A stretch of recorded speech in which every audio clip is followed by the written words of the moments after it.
I'm elected president, we will, and very quickly, make America great again, again, again.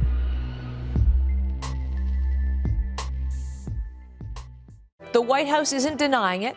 For now, Donald Trump isn't talking about it. When talk turned to Haiti and countries in Africa at that meeting, he apparently said, this is a quote, "Why are we having all these people from shithole countries come here?" You can't dance around it. Those are the words of the President of the United States. It brings back to the fore the suggestion he is not only contemptuous but racist. Because he did a deal with the Russians. He did a business deal with the Russians. I was surprised by what the president said tonight, but I'm not. This is just one opportunity where the White House hasn't tried to gloss it over, hasn't tried to say it was a mistake, hasn't tried to say we got it wrong. And just to clear it up, when he said S-hole countries, he was referring to Africa? Yes. I don't get this. I don't even get how they think. When President Trump said that people are leaving S-hole countries, crap-hole countries to come to this country, he was attacked as a racist. Remember that, Mr. Producer? Is Beto O'Rourke suggesting that one of those countries is like the Third Reich? I mean, I can't even follow these people anymore as they do their hate America stuff. America first. You know what the implication is there? Yeah, we should be for America last, I guess. So when the President of the United States said that people are pouring into this country, trying to get into this country because they come from crap-hole countries, he was called a racist by Durbin, by the Democrats, by the media. Beto O'Rourke apparently is comparing one or more of these countries to the Third Reich because he's bringing up, once again, the Holocaust, right? So which country is it? Is it Mexico? Is it Guatemala? Honduras? El Salvador? Which one is it? Go ahead.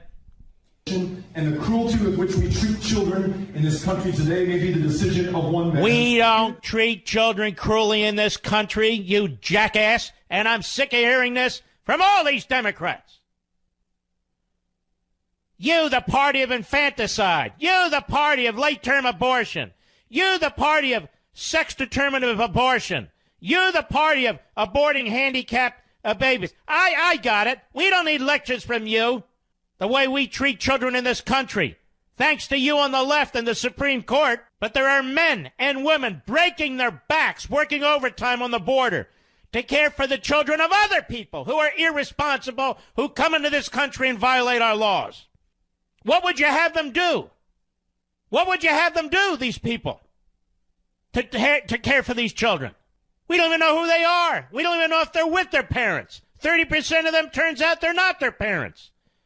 These problems are voluntarily laid at our footsteps, and we're trying to cope with it. No thanks to you, you jerk, and your party. They don't care about children.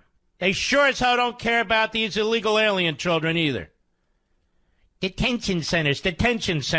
What do you think all these places were built under Donald Trump? There's an effort to be as humane and as compassionate as possible, to provide food, diapers, formula. Why are these kids here in the first place? That's the parents who are mistreating their children, not us. You jerk. It's depressing to be a leftist, even to be a Democrat. I mean, really. Everything's so negative. The world's out to get you.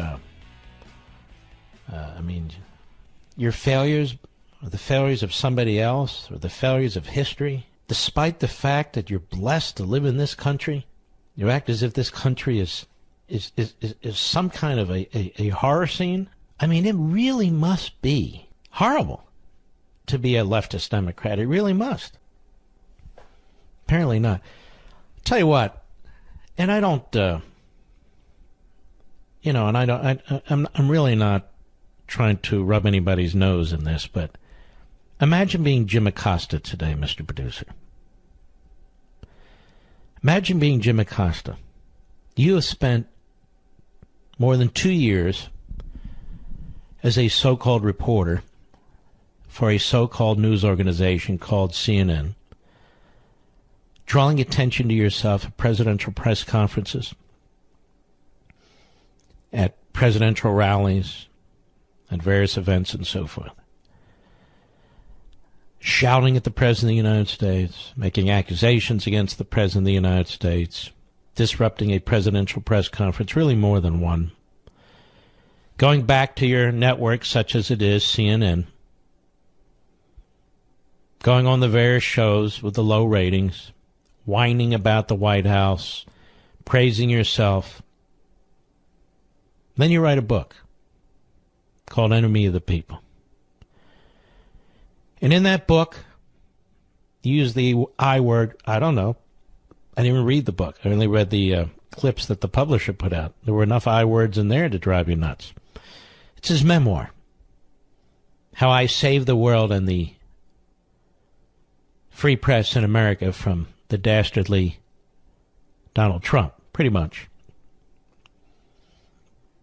And you write this book or somebody else writes it for you. I don't know how this came to be. Maybe he wrote it. Let's hope so. And you're involved in a series of events at the White House that you manufacture in order to include them in your book. And then you go on CBS Sunday Morning. You go on the comedy shows late at night. You go on all these shows, and maybe you sell 15,000 books. Maybe it's 17,000. Maybe it's 12. I don't know. And you debut number 10 on the New York Times bestseller list. Can you imagine, with a massive ego, a narcissist like Jim Acosta being number 10? Number 10. And can you imagine he's looking at this list as I speak, probably studying it, probably drenched with tears now. Maybe it's ripped up into 1,000 pieces, where he's saying to himself, "Oh Lord, why me? Why me?" Then he looks at the top of the list and he says, "Oh my goodness, there's that guy, Mark Levin. There's that guy, Mark Levin." And you know what he thinks in his heart of hearts, Mr. Producer? I wish I was Mark Levin.